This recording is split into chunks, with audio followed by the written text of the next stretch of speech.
आप सबका परिचय कराता हूं। उत्तर प्रदेश पुलिस कितना नकारा और उत्तर प्रदेश सरकार कितनी नपुंसक है, उसका एक वानगी मात्र आज हम आप सबको दिखाते हैं। छेड़छाड़ का एक ऐसा मामला, छेड़खानी का एक मामला, छेड़छाड़ का विरोध करने वाले पत्रकार को आज दबंगों ने गोली मार दिया। हालात नाजुक है। मैं फिर से एक बात कहता हूं, उत्तर प्रदेश की पुलिस कितनी नकारा है, उत्तर प्रदेश की शासन योगी सरकार कितनी नपुंसक है, उसका मात्र एक वानगी है कि छेड़खानी करने वाले दबंगों का विरोध करने पर पत्रकार को गोली मार दिया गया और हालात इतनी नाजुक है कि जिंदगी और मौत के बीच में जूझ रहा है देश के लोकतंत्र का चौथा प्रहरी पत्रकार। बदमाश इतने बेखौफ, इतने हौसला बुलंद उत्तर प्रदेश में है कि पत्रकारों को भी गोली चलाने लगे हैं। अब दरअसल गाजियाबाद के एक पत्रकार का मामला है। गाजियाबाद का एक पत्रकार अपनी भांजी को बचाने दबंगों के द्वारा छेड़छाड़ की जा रही थी, अपनी भांजी को बचाने के लिए दबंगों के खिलाफ कार्रवाई के लिए थाने पर एक तहरीर दिया था, एफआईआर लिखने के लिए एक तहरीर दिया था। लेकिन गाजियाबाद की पुलिस, उत्तर प्रदेश की नकारा पुलिस तहरीर एफआईआर नोट करके दबंगों गुंडों को जेल में डालने के बजाय शांत हो गई, सुस्त हो गई। बल्कि पुलिस के द्वारा गुंडों को सूचना शायद दे दिया गया कि आपके खिलाफ इस व्यक्ति ने तहरीर दिया है, इस पत्रकार ने तहरीर दिया है। अंततः हौसलाबंद सरकार के संरक्षण में पड़ रहे गुंडे और बदमाशों ने अपने खिलाफ जो दिया गया तहरीर, उससे नाराज होकर पत्रकार को घेर घेर करके इन लोगों ने गोली मार दिया। सुनिए, जौनपुर के तिकरारा क्षेत्र में दलित परिवार के लड़कों को सामंतवादी गुंडों ने बहुत मारा है। जिंदगी और मौत से जूझ रहे लोग, आखिर दलितों के ऊपर अत्याचार, पिछड़ों के ऊपर अत्याचार, मुसलमानों के ऊपर अत्याचार। अरे योगी, तुम्हारी कैसी है रे सरकार? इतना बेशर्म जाहिलियत भरी सरकार चल रही है, इस्तीफा दे देना चाहिए। अगला वाकया समझिए। सवाल है निजीकरण पर सरकार से सवाल। प्राइवेटीकरण मतलब तानाशाही अथवा व्यक्ति विशेष की गुलामी आखिर क्यों करवा रहे हो मोदी जी? यह सवाल है आपसे। सरकारी सिस्टम मतलब लोकतांत्रिक व्यवस्था का प्राइवेटीकरण, लोकतंत्र की हत्या आखिर क्यों कर रहे हो मोदी जी? यह सवाल है आपसे। अगला सवाल, जब देश के प्रमुख संस्थानें पूंजीपतियों के हाथ में होगा तो देश में लोकतंत्र की जगह गुलामी और गुंडागिरी, हिटलरशाही को निमंत्रण दे रहे हो मोदी जी। आखिर क्यों कर रहे हो मोदी जी? आखिर क्यों कर रही है ऐसा मोदी सरकार? यह सवाल है। आखिर जब रेलवे या भारत पेट्रोलियम या अन्य सरकारी कंपनियां घाटे में है तो प्राइवेट के लोग इसे क्यों खरीद रहे हैं? यह सवाल है मोदी जी। अरे अन्य भक्तों, गिदड़ भक्तों, सवाल का जवाब दो। सुविधाएं समाप्त हो जाएंगी, जैसे मेडिकल, जैसे यूनियन, जैसे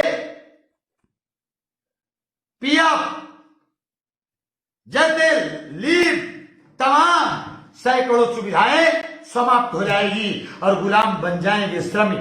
प्राइवेटीकरण के कारण लोकतांत्रिक भारत में मिलने वाली सारी सुविधाएं समाप्त कर देगा पूंजीपति। आपको मालूम है कि ज्यादातर कंपनियां 51% से ज्यादा हिस्सेदारी में हो रही हैं। अतः कंपनियों पर सरकार का कोई नियंत्रण नहीं रह जाएगा, सरकारी नियंत्रण समाप्त हो जाएगा। जब किसी भी कंपनी को प्राइवेट करने में सरकार का व्यवस्था, सरकार का शेयर 51% से कम और प्राइवेट कंपनी का शेयर 51% से ज्यादा हो जाएगा तो सरकार का कमांड समाप्त हो जाएगा, पूरी तरह तानाशाही करेगा प्राइवेट कंपनी। सवाल है, ईस्ट इंडिया कंपनी की तरह संघी मोदी सरकार द्वारा प्राइवेटीकरण मतलब न्यू इंडिया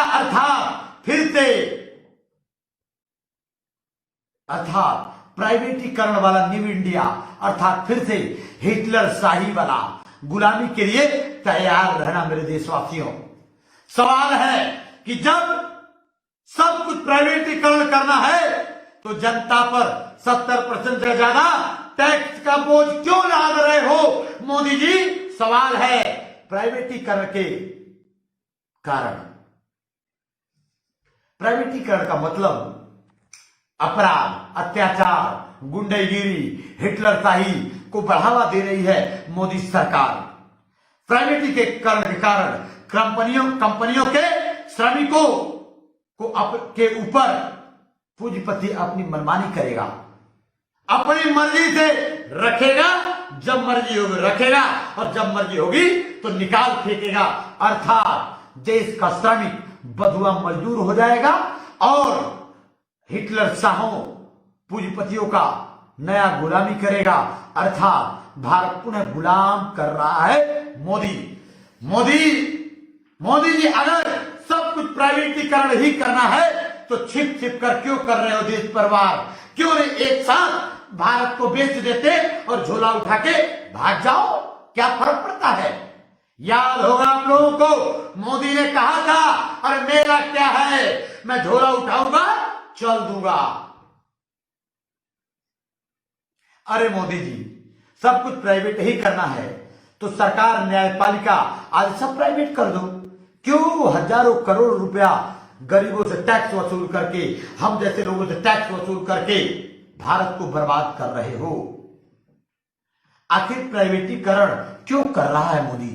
समझिए, आखिर प्राइवेटीकरण क्यों कर रही है मोदी सरकार?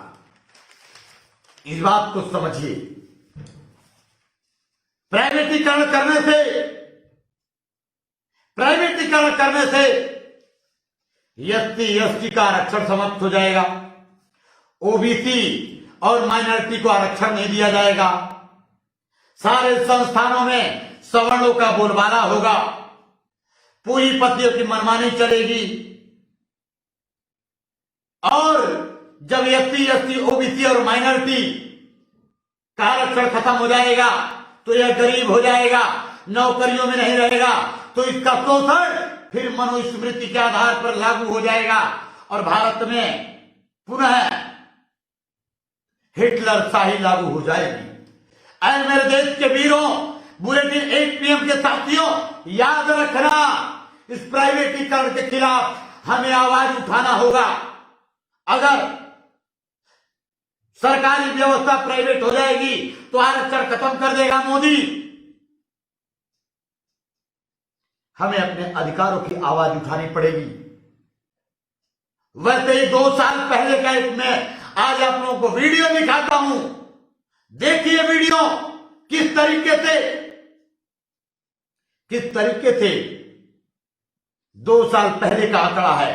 सारे विभागों में ओबीसी का आरक्षण समाप्त हो चुका। करने के लिए मोदी सरकार मंदिर का मुद्दा उठाया है, धर्म का मुद्दा उठाया है, धर्म के चाशनी में हिंदू हिंदू बोल करके, मुसलमानों से आपको लड़वा करके सारे सीट पर, सारे गद्दियों पर, सारे जगहों पर, सारे विभागों में सवर्ण कब्जा कर लेगा और एसटी एसटी ओबीसी और माइनॉरिटी आपस में लड़ता रहेगा, लात खाएगा, आत्महत्या करेगा। यही चाल है मोदी सरकार की। नेशनल दस्तक की आपसे गुजारिश है कि अगर इसको बचाना चाहते हैं तो नेशनल दस्तक को सब्सक्राइब करने के लिए रेड कलर के सब्सक्राइब बटन को दबाएं, फिर बेल आइकन की घंटी दबाएं। नेशनल दस्तक को बचाने के लिए बहुत जरूरी है कि हर खबर को शेयर करें, लाइक करें, कमेंट जरूर करें।